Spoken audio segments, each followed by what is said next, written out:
কেউফালে গুজৰি গুমৰি আহিলে বান উটুৱাই নিলেহি গাঁওখন সুখৰে ঘৰখন পলকতে উটি গৈ গোহালিৰে গৰুহাল পলকত নিয়তিয়ে মোক কৰিলে কঙাল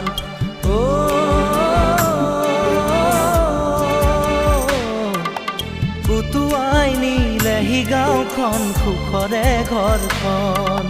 কেউফালে গুজৰি গুমৰি আহিলে বান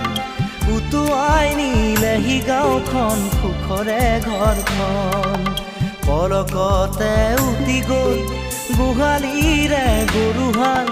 পলকত নিয়তিয়ে মোক কৰিলে কঙাল